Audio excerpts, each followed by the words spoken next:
ایک تو ظاہری بات ہے کہ احتیاط ہے کورونا سے بچاؤ کا، اور پھر یہ کہ ہم اپنے امیون سسٹم کو بہتر بنا دیں۔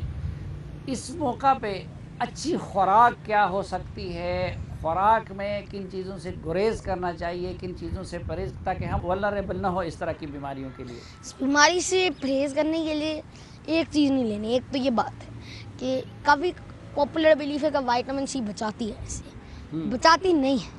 یہ بات ایک چیز رکھ دیں کہ فلو سے بھی نہیں بچاتی۔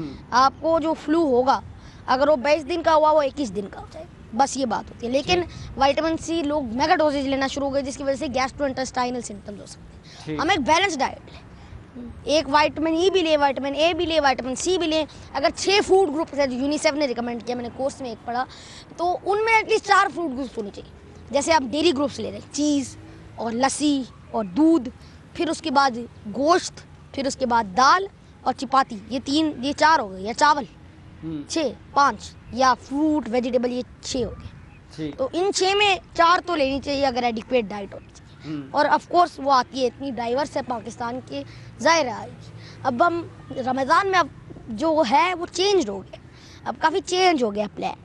اب ہم کو ایک نیا اڈاپٹ کرنا پڑے گا پلان، ہم کو ایک اسکیجول رکھنا پڑے گا، ہم کو اپنی ٹائم مینجمنٹ کرنی پڑے گی۔ ایک اسکیجول رکھ کر ہم نے اپنے گولز کو سیٹ کرنا ہے، اور ہم نے اپنے کو ہیلدی اسٹے کرنا ہے۔ اب لوگ کہتے ہیں، کانٹریری بلیف ہے، پاپولر بلیف ہے کہ ہم اپنی نیند کاٹ دیں اور قیام اللیل لے لیں، لیکن ہم کو نیند ضروری ہے۔ ہم کو ایڈلٹس کے لیے میں کہہ رہا ہوں 6-8 گھنٹے نیند کرنی پڑے گی، اور اس کے لیے ہم کو جلدی سونا پڑے گا تاکہ ہمارا لائف سٹائل ہیبٹ اچھا ہو جائے اور ہم پھر جلدی اٹھ جائے قیام اللیل کے لیے۔ تو اب یہ ہم کو ایک اسکیجول رکھنا پڑے گا رمضان میں، جس کو ہم کو بعد میں بھی کنٹینیو کرنا پڑے گا۔ اس مہینے کے بعد ایک پریپریشن منتھ ہے، تو ہم نے اس کو کنٹینیو کرنا ہے۔ اس لیے جب ہم سحور کرتے ہیں، ہم نے کافی لائٹ میل یوز کرنی ہے جو ہمارے لیے فیلنگ بھی ہو اور بڑا کمپلیکس میل ہو۔ ہمارے کمپلیکس کاربوہائیڈریٹس ہو جس میں زیادہ ٹائم لگے ڈائجیشن میں، فائبرز ہو، اور ہم کوئی اتنا زیادہ اوورلی ایکسیسو چیزیں نہ کھائیں ورنہ ہم کو بلوٹنگ ہو جائے گی۔ سحری کے بعد نہ سوئیں، ہم ٹی نہ پئیں، اس لیے اس کی وجہ سے کیفین انٹیک کی وجہ سے ہم کو پیاس لگے گی۔ ایسے ہی ہم بہت زیادہ واٹر نہ پی لیں، اس لیے اسٹومک ایسڈ ڈائلیوٹ ہو جائے گا۔ لیکن اس میں تو ڈاکٹر تو کہتے ہیں کہ زیادہ سے زیادہ پانی پینا چاہیے۔ ایک یہ بات ہے کہ زیادہ سے زیادہ پانی پئیں گے، اس کی وجہ سے ہم کو کافی زیادہ بلوٹنگ ہو جائے گی اور ہم کو فل فیلنگ نہیں پڑے گی۔ واٹ آئی مین از کہ ہم کھائیں گے کم، پانی پئیں گے زیادہ، جس کی وجہ سے ہم بہت زیادہ فل ہو جائیں گے، ہم کو کھانے کا دل نہیں کرے گا، اور 2-3 نوالے کے بعد ہم ختم کر دیں گے۔ اور اس کی وجہ سے پھر جب واٹر لاس ہو جائے گی سویٹ سے، اتنی زیادہ گرمیاں ہیں ان دنوں، اور پھر اس کے بعد یورین بھی لاس ہوگا اتنا زیادہ، تو اس کی وجہ سے ہم واپس ڈی ہائیڈریشن کے شکار بن سکتے ہیں۔ اچھا، یہ تو ظاہری بات ہے کہ دین کا حکم ہے، فرض ہے، اور شدید بیماری اور سفر کے علاوہ کسی اور حالت میں چھوڑنے کا دین میں حکم نہیں ہے روزہ۔ تو ایک طرف یہ جو آپ لوگ جس طرح کی خوراک پروپوز کرتے ہیں، تو آپ کیا سمجھتے ہیں کہ یہ رمضان کی آمد یہ اس وبا کے مقابلے کے لیے ہمیں زیادہ قابل بنا دے گی، یا کہ روزہ رکھنے کی وجہ سے خدا نخواستہ ہم ولنریبل بن جاتے ہیں؟ نہیں، یہ بات تو نہیں ہے، ونریبل تو نہیں بنیں گے، ہمارے بینیفٹس ہوتے ہیں۔ لیکن جو بندہ سکھ ہے، ایک چیز یہ یاد رکھ دیں، جو سکھ ہے کوئی بھی بیماری سے، کرونا سے بھی سکھ ہے یا کوئی ادر فلو جو بھی چیز ہے، وہ نہ روزہ رکھے۔ یہ ایک بات کلیئر سمجھ لیں۔ سورہ بقرہ میں بھی یہ تذکرہ کیا گیا ہے، اور پھر کہا گیا ہے یرید اللہ بکم الیسر ولا یرید بکم العسر، اللہ آپ سے آسانی چاہتا ہے اور آپ سے ہارڈ شپ نہیں چاہتا۔ اور ہم اپنے قرآن کا بھی ذکر کریں، دعا بھی کریں، شہر رمضان الذی انزل فیہ القرآن ہدی للناس، وہ والا منتھ ہے جس میں قرآن نازل کیا گیا، انا انزلناہ فی لیلۃ القدر۔ تو ہم قرآن کا ظاہر ذکر کریں، منتھ آف قرآن ہے تو ہم اس کے اندر ذکر کریں، اور ظاہر ہے ہم کریں فاسٹنگ کریں سے تو ہم زیادہ کلوز آ جائیں گے۔ یہ ایک وال ہے ہمارے ہارٹس کے اندر جس کو ہم شو ہی نہیں کر سکتے، یہ صرف تقویٰ بتاتی ہے، اس لیے ہم شاید چھپا کر اپنا فاسٹ توڑ سکتے ہیں۔ لعلکم تتقون کتب علیکم الصیام کما کتب علی الذین من قبلکم لعلکم تتقون یا ایھا الذین آمنوا او دوز ہو بلیو. پھر اس کے بعد میں اس میں ایک چیز ریکال کرنا چاہتا ہوں حماسہ کی پوئٹری سے. وفتیانی صدق لست مطلع بعدهم على سر غیر انی جماعها لكل امرئ شئب من القلب فارغ وموضع نجمہ لا يرام اطلاعها يظلون شتى في البلاد وسرهم الى صخرة اعيا الرجال وانصداؤها. اس کا مطلب یہ ہے کہ جو ہمارا قلب ہے اس کے اندر ایک پوئٹری ہے کسی کی؟ حماسہ کی ہے, حماسہ شاعر کی ہے. ہاں. اچھا. اور ایک دیوار ہے جس کے اندر کوئی بندہ دیکھ نہیں سکتا جو ہمارے ہارٹ کے اندر ہے, اور اس دیوار کے اندر صرف ہم ہی دیکھ سکتے ہیں. کیا بات ہے, ہمارا یہ دیوار ہے جس کے اندر کوئی بھی نہیں دیکھ سکتا کہ ہم نے روزہ توڑا ہوا ہے یا نہیں, سوائے اللہ سبحانہ و تعالیٰ کے, اور ہم کو ہی پتہ ہے. لیکن یہ ویسے روزے کا مہینہ ہے, اس میں دین ہمیں تلقین کرتا ہے قیام اللیل کی, کہ زیادہ سے زیادہ لیل کو قیام کرے, رات کو اللہ کی تسبیح کرے, نمازیں پڑھے, نوافل پڑھے, تراویح پڑھیں. اور عموماً ہم نے دیکھا ہے کہ اگر آپ رات کو قیام اللیل کریں, دن کو آپ کو کام کرنا پڑتا ہے, تو اس میں تو نیند میں کمی آ جاتی ہے. دوسری طرف ابھی آپ فرما رہے تھے کہ نیند ہمیں پوری کرنی چاہیے, اس کا کیا کریں؟ ظاہر ہے ہم کو نیند پوری کرنی پڑے گی. اگر ہم نے نیند نہیں کیا مر جائیں گے. تو ہم اس کے لیے یہ تو نہیں بات ہے کہ ہم اپنے قیام اللیل یا نیند دونوں کٹ کر سکتے ہیں. ہم یہ بھی کر سکتے ہیں, ایک اچھی چیز کر سکتے ہیں کہ ہم اپنی سلیپنگ ہیبٹ کو اور پیچھے لے کے آ سکتے ہیں. ہم 11-12 بجے اتنے لیٹ نائٹ پارٹیز کی بجے جو ہم کرتے رہتے ہیں, اس سے تو ہم 8 بجے 9 بجے سو جائیں, اور اس سے تو اچھا ہے, اس لیے کافی نیند پڑ جائے گی اس کے بعد. اور دوسری یہ بات ہے کہ ہم ایٹ لیسٹ لاک ڈاؤن سے یہ تو فائدہ ہو گیا کہ ہم جلدی سو رہے ہیں. اچھا زیدان, ایک ابھی آپ نے تو اس حوالے سے جو احادیث ہے, جو دین کے احکامات ہیں, وہ سب بتا دیے. سوشل ڈسٹینسنگ کے حوالے سے, یا جو اس طرح کی وبائیں آ جاتی ہیں تو اس میں کیا کرنا چاہیے. لیکن ایک لحاظ سے کچھ لوگ بہت زیادہ مایوس ہو گئے ہیں, کچھ خوف زدہ ہو گئے ہیں. دین کی روشنی میں آپ ہمیں امید کی بھی کوئی بات بتا سکتے ہیں؟ ظاہر ہے کچھ ہے لوگ جو ڈرتے ہیں, لیکن نہ ڈرے. اللہ سبحانہ و تعالیٰ ہمارے ساتھ ہے. انہم یکیدون کیدا واکید کیدا. تو یہ بھی کہا گیا سورہ طارق میں. پھر سورہ حامیم میں کہا گیا ان الذین قالوا ربنا اللہ ثم استقاموا تتنزل علیہم الملائکہ الا تخافوا ولا تحزنوا وابشروا بالجنۃ التي کنتم توعدون. کہ آپ اتنا خوف کریں. جو اللہ سبحانہ و تعالیٰ میں قائم رہتا ہے, ملائکہ جو فرشتے ہیں وہ آ کر کہتے ہیں کہ آپ ڈرے نہ. کچھ دعائیں بھی اس موقع کے لیے یا اس طرح کے مواقع کے لیے ہمارے آقا صلی اللہ علیہ وسلم نے ہمیں بتائی ہیں. ہاں کافی دعائیں ہیں, اور میں ایک اپنے بھی بتانا چاہتا ہوں. ایک دعا ایک میں نے بتائی تھی, ربنا اتمم لنا نورنا واغفر لنا انک علی کل شیء قدیر. کافی اچھی دعا ہے کہ آپ ہمارے نور کو زیادہ کریں اور ہم کو مغفرت عطا فرمائیں. پھر اس کے بعد ربنا اغفر لنا ولاخواننا الذین سبقونا بالایمان ولا تجعل فی قلوبنا غلا للذین آمنوا ربنا انک انت الرؤوف الرحیم. ایک یہ بھی دعا ہے. تو ایک اور ہے, یہ دعا کا مطلب یہ ہے کہ آپ ہمارے قلوب کے اندر, آپ ہمارے قلب کے اندر یہ نہ پیدا کریں جس کو ہم نہ اچھے لگیں. ہم we don't like the believers, we get jealousy for the believers. ہم کو حسد ہو جائے اور مومنون سے. تو ایک یہ بھی دعا ہے, ربنا اغفر لنا ولاخواننا الذین سبقونا بالایمان ولا تجعل فی قلوبنا غلا للذین آمنوا ربنا انک انت الرؤوف الرحیم. اچھا, ایک جس طرح میں نے شروع میں عرض کیا کہ بدقسمتی سے سیاستدان اپنے ذاتی مفادات کے اسیر, دانشور اور صحافی اپنے ریٹنگ کے اور ذاتی تعصبات کے اسیر, کچھ لوگ اپنے ادارہ جاتی مفادات سے نہیں نکل سکتے. پاکستان میں وبا کو بھی سیاست اور صحافت کو چمکانے کے لیے استعمال کیا جاتا ہے. مولوی فرقہ پرستی کا شکار ہو گیا ہے یا وہ بھی سیاست زدہ ہو گیا ہے.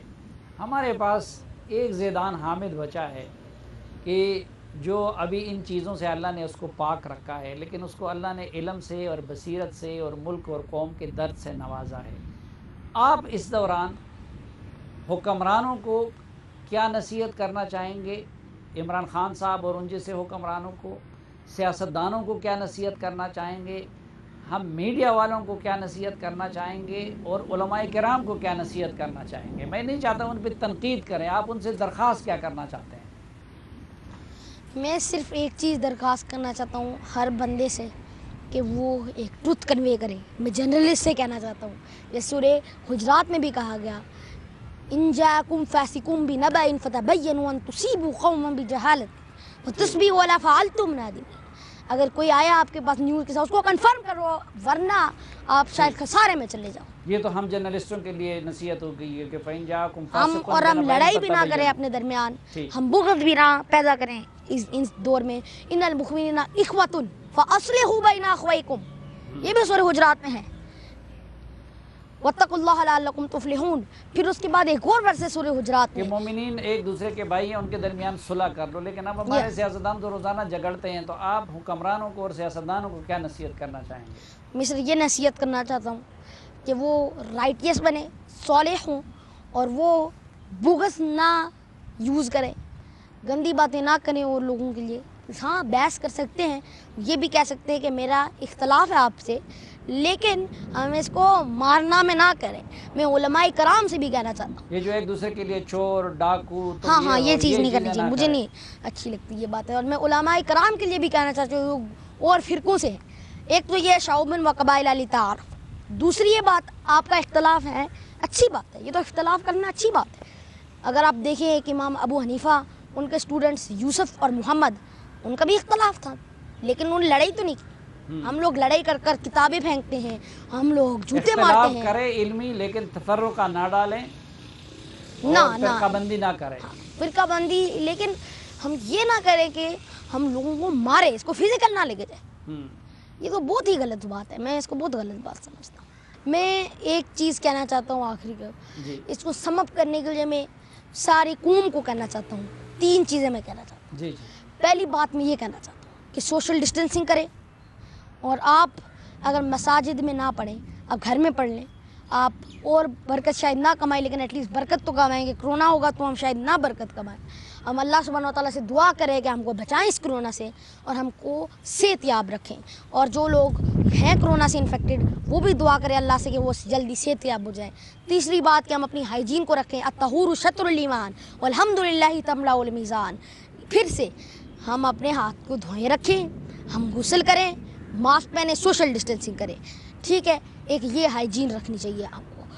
سنیز کریں تو ہم اپنے اس سے کریں، ایلبو سے کریں، یا ہم اپنے کپڑے سے کریں جہاں سے کسی کو پہنچ نہیں سکتا. ایسے ہاتھوں میں نہ کریں، یہ تو بالکل ہی بریڈنگ گراؤنڈ ہے. چیزوں کا احادیث میں بھی ذکر ہے. ہاں حدیث ہے کہ جب اذا عطس، جب محمد صلی اللہ علیہ وسلم چھینکتے تھے، غطا وجہہ بیدہ او بثوبہ وغطا بہا صوتہ، اپنے جو وائس تھی وہ بھی چھپ جاتی تھی جب وہ ادھر سے کرتے تھے، اپنے سلیو سے کرتے تھے ادھر سے، تو اسے ان کا وائس بھی چھپتا آتی تھی سنیز کی، اور جو سارے ڈراپلیٹس تھے وہ سارے ادھر اکٹھا ہو جاتے تھے جہاں سے کسی کو ہارم جن نہیں پڑتا. چیزوں پہ ابھی ہمیں کرونا نے مجبور کیا، ان چیزوں کی ہدایت کرونا ہمارے لیے ایک نعمت ہے ایک وے میں، اس لیے انہوں نے ہم کو واپس بتایا کرونا نے کہ آپ یاد رکھو کیا کرنا ہے. سونا ہے جلدی، اور ہم نے ہینڈ واشنگ کرنی جن ہے. چیزوں پہ ہم اس نے نے ہمیں مجبور کیا، اس کی ہدایت آج سے 1400-1500 سال پہلے ہمارے حضور صلی اللہ علیہ وسلم نے ہمیں ان ہاں چیزوں کی ہدایت کی تھی. ہم اس پہ عمل نہیں کر رہے. وہ ہم کو بیڈ لائف سٹائل سے بلکہ لے کے جا رہا ہے. جیسے ہم last night late night parties ہوتی تھی، اب ہم جلدی سو رہے ہیں. ہمارا ڈائٹ کافی خراب ہوتی تھی، اب ہماری اچھی ڈائٹ ہو رہی ہے گھر میں کھا کھا کر. پھر اس سے ہم ہینڈ واشنگ نہیں کرتے تھے، ہمارا ہینڈ واشنگ جس طرح اسکلز کہتے اچھے ہیں ہونا ہر شروع شر ہو میں گئے. ایک خیر بھی چھپا ہوتا ہے، تو جس طرح یہ ہاں، ہر بڑی شہر میں آزمائش ہے، اسی طرح اس میں ایک خیر کا بھی یہ پہلو ہے. بہت جی، شکریہ زیدان حامد شکریہ. ہمیں وقت دینے کے لیے. ناظرین، کتنی بابرکت باتیں تھی زیدان حامد کی کہ ابھی ان کی گفتگو ختم نہیں ہوئی ہے کہ باران رحمت شروع ہو رہی ہے. اللہ کرے کہ ہاں اسی طرح کی رحمت کی بارش، اللہ تعالیٰ اپنی رحمتوں کی بارش پورے پاکستان میں کرا دے، اور ہمیں بلکہ پوری دنیا میں کرا دے. ہمیں اس وبا سے اللہ کرے نجات مل جائے.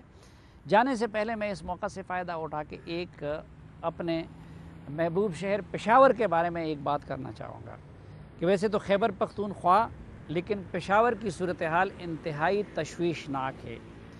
وجہ ایک تو اس کی یہ کہ خیبر پختونخوا میں کرونا کے جتنے مریض آئے ہیں وہ دنیا کے مختلف ممالک سے آئے ہیں. دوسرا المیہ یہ ہے کہ وہاں پہ لوگ ٹیسٹ کرنے سے جو ایک ہم نے معاشرتی لحاظ سے بھی اس کو ایک مسئلہ بنا دیا ہے، تو لوگ ذکر نہیں کرتے، اپنے مرض کو سامنے لاتے نہیں ہیں، ٹیسٹ کے لیے نہیں لاتے، اس لیے وہاں پہ اموات کی شرح باقی جگہوں سے بہت زیادہ ہے۔ اور پھر ایک اور خطرناک پہلو یہ بھی ہے کہ اس وقت اگر آپ دیکھیں تو پشاور شہر میں جو کورونا کے متاثرین ہے وہ پورے شہر میں جگہ جگہ پھیلے ہوئے ہیں۔ تو اگر حکومت باقی ملک کے حوالے سے کنفیوز ہے تو میں ہاتھ جوڑ کے ان سے درخواست کروں گا کہ کم از کم پشاور شہر کو خصوصی توجہ دی جائے اور وہاں مکمل لاک ڈاؤن کی طرف چلا جائے، ورنہ خاکم بدان پشاور اور خیبر پختونخوا کی صورتحال سنگین ہو سکتی ہے، کیونکہ وہاں آبادی کے لحاظ سے کیسز بھی بہت زیادہ ہے اور وہاں پہ متاثرین میں اموات کی شرح بھی بہت زیادہ ہے۔ زیدان حامد کے ایک بار پھر شکریہ، اور ان کے لیے درازی عمر کے دعا کے ساتھ، اور اس دعا کے ساتھ کہ اللہ تعالیٰ آپ سب کو اپنی حفاظت میں رکھے اور خوش رکھے، آج کے اس خصوصی جرگے سے اجازت چاہتا ہوں۔ اللہ حافظ۔